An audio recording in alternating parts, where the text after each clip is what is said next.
Halo Infinite is really in an interesting place right now. I mean, outside of beating the campaign and playing a little bit of multiplayer, there's not really too much you can do to keep creating new experiences as you play Halo. I mean, after pouring a ton of hours into multiplayer and campaign, the last thing left to do really was to just grind up rank in multiplayer. And that was something I spent an incredibly long time doing just to get more and more frustrated the more I played, where at the time I was mostly frustrated with myself, or maybe wondering if Halo Infinite had some weird matchmaking type settings on where it would put me up against players that were just always better than me. But for the most part, I always brushed off the situation around ranked and my experiences and frustration in ranked to being a product of me just not playing at an optimal level. But boy oh boy was I tilted that after so many hours grinding my rank where I originally placed at silver all the way to diamond 1 just to lose the rank because my teammates ended up disconnecting at the start of a match and I still got penalized for losing that match. I literally pretty much right there stopped playing Halo Infinite ranked for a little while. I eventually did come back a few weeks later, and my first game back, I was playing with a friend and they disconnected before the match started. Once again, I was in another 3v4 match where we ended up losing, and my MMR penalty for losing that match was so significant compared to what I could even gain from winning a match that I pretty much called it quits there again. I mean, at the end of the day, I never was really the biggest ranked player in any video game. Luke definitely plays at a much better skill level and takes the competitive side a little bit more, and typically ranks better than I do, but surely I couldn't have been the only player who ran into a situation like this where every time you play a game of ranked, you're put head to head in some of the most intense battles of all time, and the penalty for losing is always significantly worse than the gains you get for winning a match. But what if I were to tell you that it's not actually your bad skill level that's keeping you down in Halo Infinite, it's actually Halo Infinite having a full-on broken matchmaking system that after several tests and experiments, the community's pretty much been able to nail down exactly what's going on with this matchmaking system, and it's pretty unforgivable that this system was implemented in the first place because it's actually really, really rough. So first things first, I found a Reddit thread circulating on Twitter by user RealSunZoo, who actually ran his own series of tests in Halo Infinite to get a better understanding to what Halo Infinite puts into consideration when matchmaking players against each other in the ranked mode. There's been a lot of speculation for a long time that there's a hidden MMR ranking associated with everybody who plays Halo Infinite, one outside of a rank like we get from playing our 10 placement matches or outside of a battle pass type level ranking. Theoretically, there's this secret MMR that is used to place players within their skill level across Halo Infinite. This is something that exists in a lot of different games, so it's really not too surprising to think that this game would also have some sort of skill-based matchmaking. What's really interesting here is that this Halo player began to question if, in fact, the skill-based matchmaking system that's generated in your casual play bleeds over into your ranked placement matches as well. Because if that was the case, then all of ranked not only can easily be manipulated, but also would be making the gameplay experience one that punishes players for playing well in casual games. And in the same sense, it rewards players for being really, really bad. So user RealSunZoo decided to put this to the test and made an alternate account where he would go ahead and play a bunch of games in Fiesta and do really, really badly. He coined this as the sandbagging technique, where he kind of just throws the game and just has a terrible kill death. And then he would play 10 ranked matchmaking games just to see what would happen. And allegedly, as according to this post, those 10 matches were apparently significantly easier than any type of ranked match that he had experienced in Halo Infinite on his main account. So after reading through this, I was really intrigued to see how much of an influence something like this potential mysterious secret MMR could actually have into your ranked placement matches. Because if what this Reddit post is saying is in fact true, then this whole ranking system to begin with is kind of garbage. Like, for instance, after this user threw about 2 hours worth of games before jumping into his placement matches, not only did he have very easy placement matches, he ended up ranking in at Platinum 3, which is already significantly higher than the typical curve that a lot of players get when playing ranked matches. But this doesn't necessarily prove anything just yet, that because he did badly in casual game types and then jumped into ranked and did very well, that the good outcome of his rank is associated to his casual gameplay. But it is kind of sus that he played these games and alluded to the fact that they were some of the easiest matches he had ever played. And while he continued his investigation more after completing his placement matches and making his Reddit post, as I think I remember from the 4th grade when they were teaching us the scientific method, you're supposed to repeat the test to see if the results are the same. So I decided to maybe try to do a test in a similar fashion just to see what our own experience ends up being like. So in this case, I decided to use my wife's Xbox account, who, in trying to be a good sport after Halo Infinite came out, joined me to play matchmaking with me because we couldn't play co-op together and we couldn't play Firefight together or really anything else on Halo. So we ended up playing a lot of quick play, and my wife was learning how to play Halo in a competitive matchmaking sense, as outside of the campaigns, first-person shooters aren't really her thing. And one thing I noticed whenever we played together, I realized that the players we were going up against progressively were getting easier for me to kill, which made me think that if there was an MMR in place, the game was taking the average of Sandy and I's MMR and matching us with an according team. So in general, the players we were faced off against were typically a little bit better than Sandy and a little bit worse than me. So since Sandy had already logged quite a few games playing with me when she was learning how to play multiplayer, I thought this account would be a perfect account to try to test out ranked gameplay, since there were 0 placement matches on this account already. So I jumped on to Sandy's Xbox account and logged on to Halo, and to start things off, I loaded into a Fiesta game, cat ears and all, and I proceeded to completely throw a couple of games of Fiesta or other quick match game types in Halo Infinite. And honestly, it was really interesting because this time around, the MMR that could potentially be matching Sandy in quick play was completely based off of her own skill level and not being high capped by me being a second player in the party and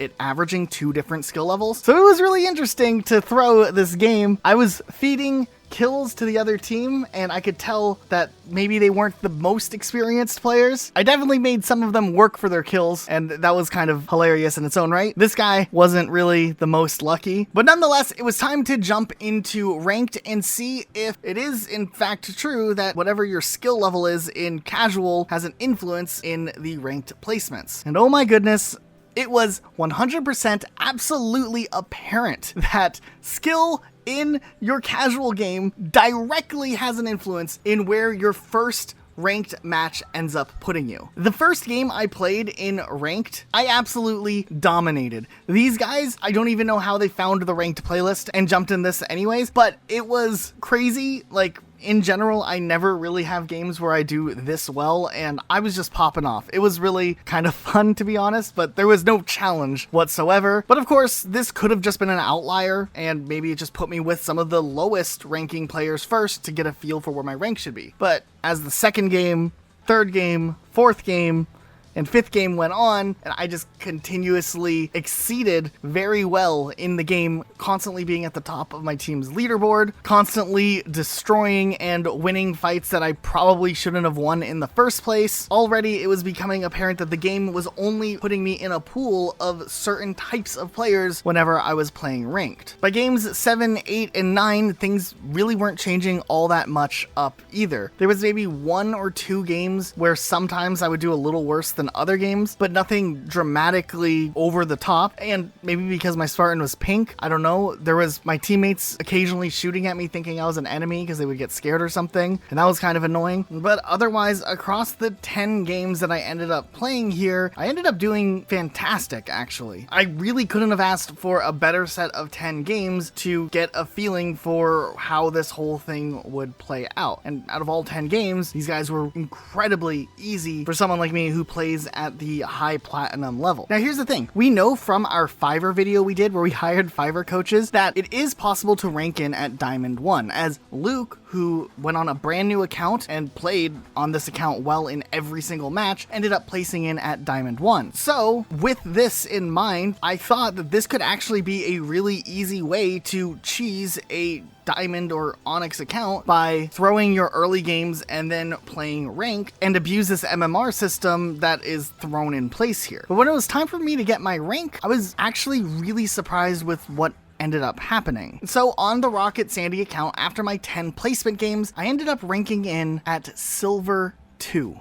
Which is very surprising considering I was fully expecting a rank up in the diamonds, especially after I completely aced all 10 of my placement matches. And while having a system in place that could let you cheese your way to diamond would be broken, I started to realize getting silver 2 is actually even more broken than if there was a system in place to get diamond, because it truly means that your placement matches mean absolutely nothing in the grand scheme of ranked Halo Infinite, because it literally put a hard cap on who I was able to play with completely based off of the record that the account had in quick play. This is the equivalent as if you're in high school and you go in to take your SATs and all of a sudden the SAT people or whatever say that because your GPA is not a 4.0, you're automatically going to get 200 points deducted off of your SAT score. And matter of fact, you're not even going to get the same SAT test to try. You're going to get a special dumb person version of the SAT, and that has its own maximum score you can get. Good luck explaining that to colleges. And it's not like I threw my ranked games either. On average, I was getting a 1.73 kill death ratio, which is pretty high for Halo KD ratios. And a lot of the times my KD ratio was above 4, above 5 even in some places. And collectively as a team, we won every single game in our 10 placement matches. My kill death assist ratio was 12.0. So okay, maybe they have this MMR system in place to stop people from cheesing the rank system to get them the max rank as quickly as possible. But at the same time, why would you even implement a ranked system in the game to begin with if it's going to count your performance in the unranked side of the game? In another first-person shooter that has a pretty decent enough ranking system, Rainbow Six Siege, we see the use of placement matches here, but very explicitly on the website and on the game itself, it is clearly stated that your ranked MMR is separated from your quick play and unranked MMR, which is married together but separate from ranked. So when you play your 10 placement matches, it begins to develop a fresh MMR for you based off of your performance in those 10 matches, putting into consideration whether you're solo queued or team queued, and collecting data from getting various samples based on different team compositions of varying skill levels. One game, you might be going up against a bunch of bronze players to see how you do, and if you win that game, your next match-made game, you might be up against a bunch of gold players, and from there, the MMR starts to create something that will be what you have for the season moving forward. Rainbow Six doesn't stop and think, well, this player who's brand new was learning the ropes for his first 50 levels in quick play and casual and has a terrible kill death, so when they go into ranked for the first time and try to play the game competitively, we're going to make sure we just keep them down there at the bottom. Everyone is supposed to have a fair ground in how a ranking system should work. And what's the weirdest thing about this whole thing is Halo Infinite is already a game in the multiplayer side of things that is severely lacking in the casual department, with not having things like co-op or forge or custom games, and a lot of the times not having game modes or some sort of fun game mode in rotation other than Fiesta, like we don't have Infection or something like that. The casual audience of Halo is already being starved of things to do, and while that's really unfortunate for the casual side of Halo, at the very least the competitive side of Halo had something to do, which meant that while Halo Infinite wasn't catering to one core audience, they could still cater to another core audience. But by merging the casual skill level to the ranked skill level, it completely cuts off the one competitive aspect that would keep ranked players in Halo Infinite. It's just a lose-lose situation with this system. I kind of feel like it's too late to even fix things, as a lot of the competitive audience that have looked into Halo might have dropped off already after realizing some of the stuff that's in place, or just noticed how wonky the ranking system was. I'm not saying they won't ever come back again, opinion, but I'm saying that with the system in place now, there's no reason anybody would want to come back in a serious matter to play competitive Halo unless you're playing at the highest pro level of Halo that has its own circuits and own forms of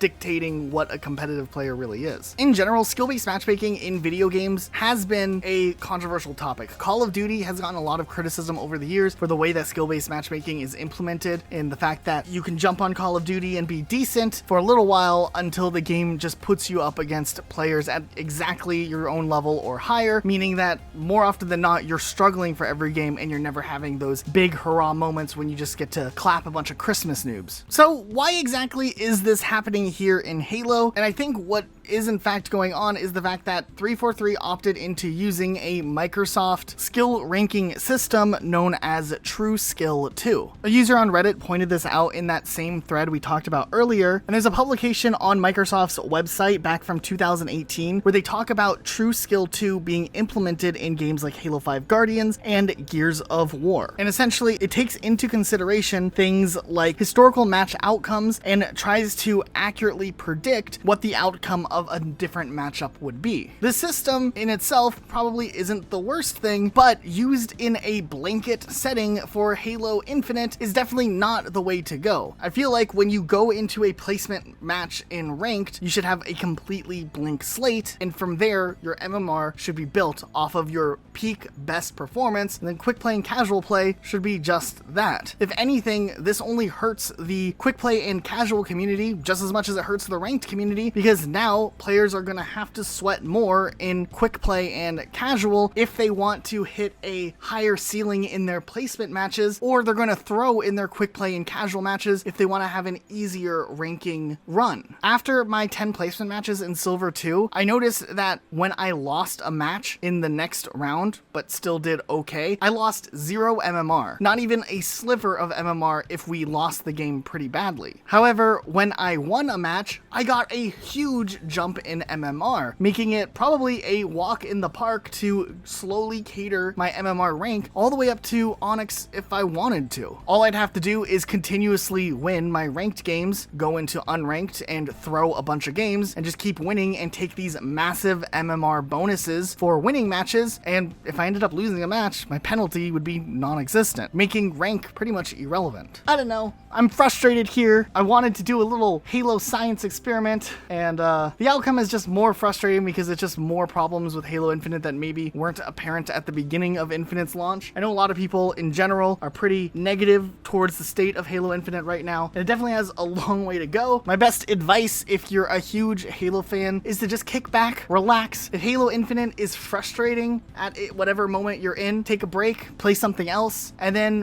when Halo Infinite has something cool again, then we'll come back to the game and we're all gonna play it again. It's not like if we take a break for now, Halo Infinite's dead forever, but I think the fan base has at the very least earned the okay to take a break and come back when 343 has something worth showing. And even if I have to deal with Tails team killing me in Rainbow Six, as that's where I'm getting my competitive gameplay done in the meantime. At the very least, if I end up copper in Rainbow Six, I know I'm copper because I deserve to be copper, not because I did bad in my quick play matches beforehand. A little bit of a different video, a little bit more angsty, I guess, here today, but nonetheless, if you enjoyed this video, make sure you subscribe with notifications on. You can follow us on Twitter at Rocket Elijah or at Rocket Sloth Luke. That's it for today, though. We'll see you guys all next time with a brand new video.